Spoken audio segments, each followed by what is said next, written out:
Good Friday morning. Now, if you will, come in again this morning, good friend, and sit with me a while. I shall tell you another tale of the sea.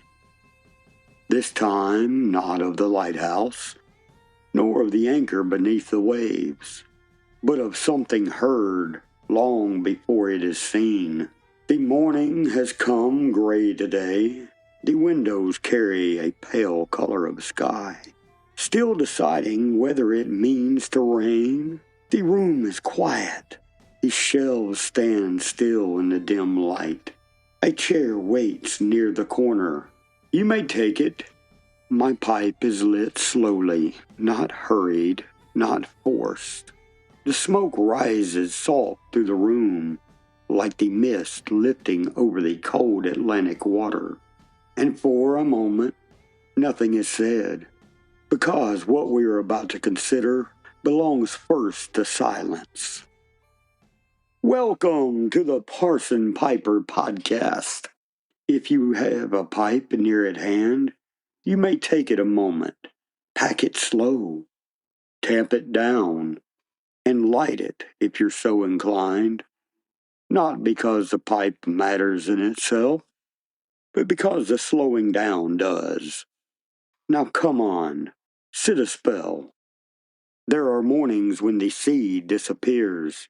Not literally, of course. The water remains where it always was. The rocks remain sharp beneath it. The shoals remain waiting. But the fog comes down so thick that the world itself seems erased. And on such mornings, even seasoned fishermen grow quiet.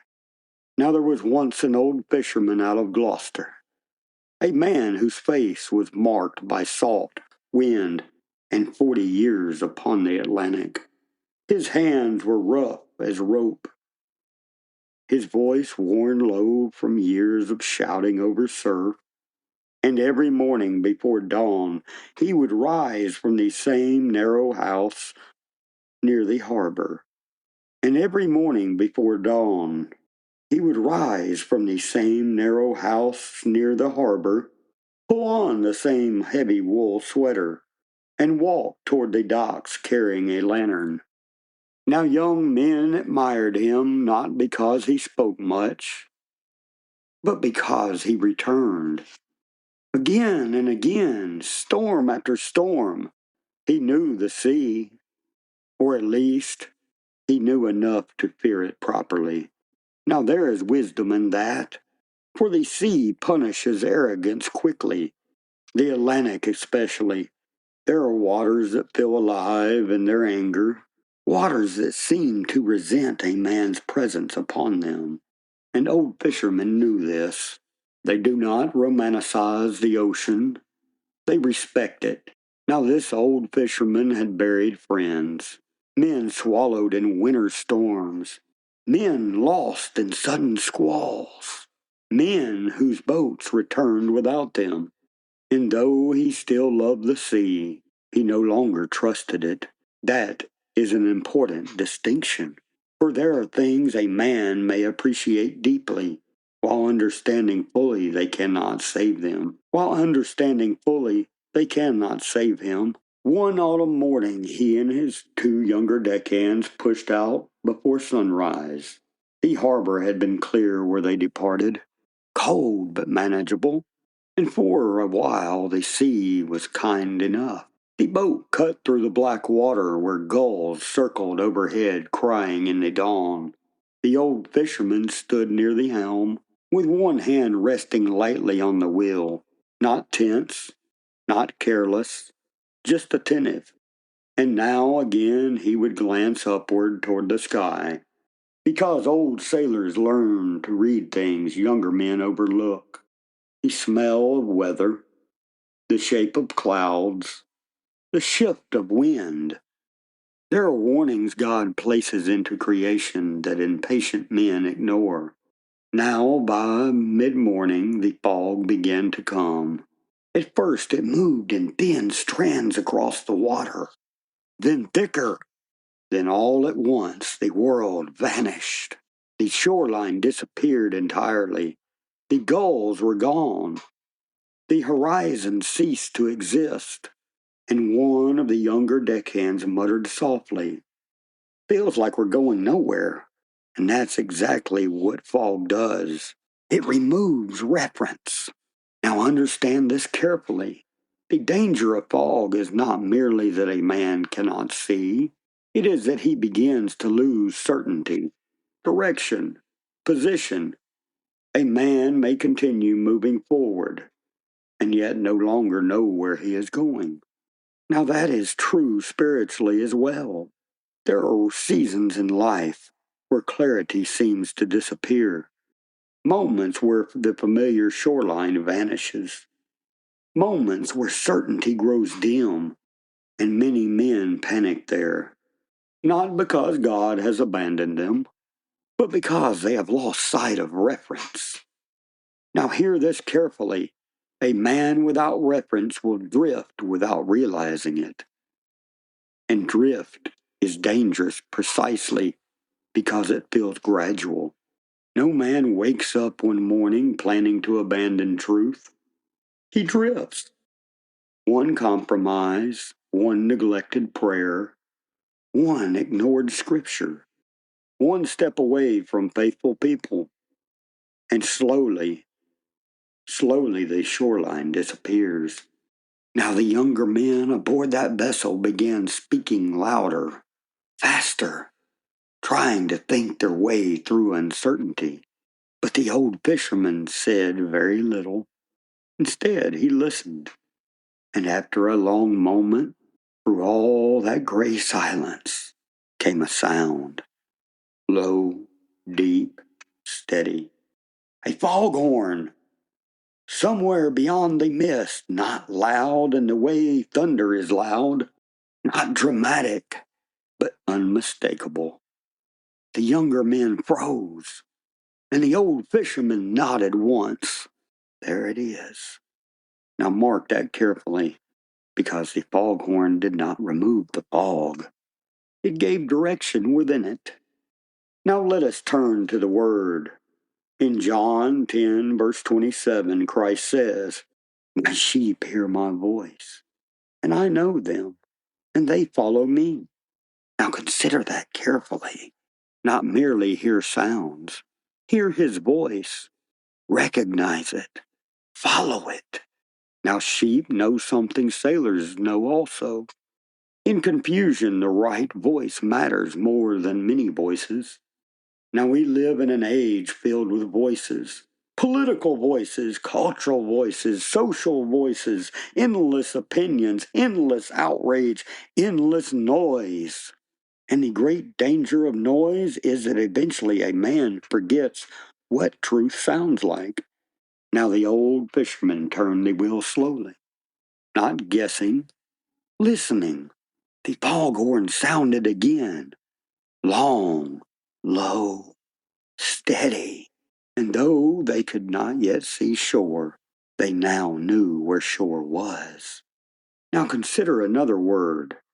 In Psalm 119, verse 105, "Thy word is a lamp unto my feet, and a light unto my path." Notice, not a floodlight for the entire journey, a lamp. Enough light for the next faithful step. Now many people demand from God completely, visibly before obedience. But faith has never worked that way. God often gives enough light for the next step only, and then asks a man to trust him.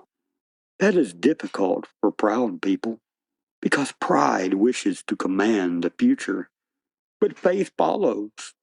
Now after some time, the old fisherman finally saw it. Faint it burst through the fog. The outline of the shore! Dark rocks, harbor post, home. And one of the younger men let out a breath he had been holding for hours. Now the old fisherman said something then that stayed with that young man all his life. "The sea lies to you in fog," he said, "but the horn does not." Now there is wisdom in that. Because feelings will lie to a man. Because feelings will lie to a man. Fear will lie. Crowds will lie. Culture will lie. But truth does not. And Christ does not. Now we must speak plainly here. There is a kind of fog over the modern world. A moral fog. A spiritual fog. There are some men that no longer know what truth is. Or rather, some no longer believe truth stays fixed. Everything now is treated as shifting, flexible, personal. And when truth becomes flexible, people drift. Now the tragedy is this. Many do not realize they are drifting until they hear the rocks beneath them. Now hear the warning of Scripture. In Ephesians, the 4th chapter, the 14th verse, that we henceforth be no more children, tossed to and fro, and carried about with every wind of doctrine. That is fog language, drift language, movement without certainty. And Paul says plainly, God did not intend for his people to live that way. Now perhaps some among you this morning feel uncertain, not rebellious, not hardened, just tired, confused, maybe even just overwhelmed. You pray, yet clarity feels distant. You read, yet fog still hangs low. Then hear this carefully. The answer is not louder panic. It is quieter listening. Because the voice of Christ does not disappear in fog. Men simply stop listening for it. Now the old fishermen knew something the younger men did not. Panic makes a poor compass, and fear causes men to steer wildly. But the foghorn remained steady. It did not alter itself for frightened sailors. It simply sounded again and again and again. Now the harbor finally emerged in full. The fog still clung to the sea, but the way home had become visible enough. And as the boat slipped safely into the harbor, the young deckhands were quieter than before, changed somehow, because men who survive fog learn respect. Now perhaps that's what some of us need. Not more confidence in ourselves, but greater confidence in the one whose voice remains steady. For Christ has not changed. His word has not changed. Truth has not shifted. And though the world grows dim at times, the voice still stands. Clear, steady, true. Now before you rise this morning, consider this carefully. What voices have we been following? And among all the noise surrounding us, can we still recognize his? Because what a man listens to repeatedly, he will eventually follow. Now if you would hear that voice more clearly, return to his word, not occasionally, but daily, quietly, attentively. A place where the voice of Scripture is not drowned beneath opinion, but spoken plainly. And so, good friend, as the gray morning begins to lift, I'll leave you with this. The fog will come. There will be seasons where the way ahead feels uncertain. But there is a voice, steady, true, unchanging. And if you will follow it, you will not be lost. Until we sit again, keep your heart open, stay rooted, and listen carefully for what is true. This has been the Parson Piper Podcast, where we slow down, think deeply, and hold fast to what is true. May the truths of Scripture walk beside you in the days ahead, and may your heart be ever drawn back to the ancient path, simple, faithful, and sure. We meet together here each week on Friday mornings. So I bid you return again, where story, church, and quiet reflection wait you once more. Until then, keep your pipe well tended if you're so inclined, your mind set upon good things, and your soul steadfast. This is the Parson Piper Podcast. Grace and peace be with you until we meet again.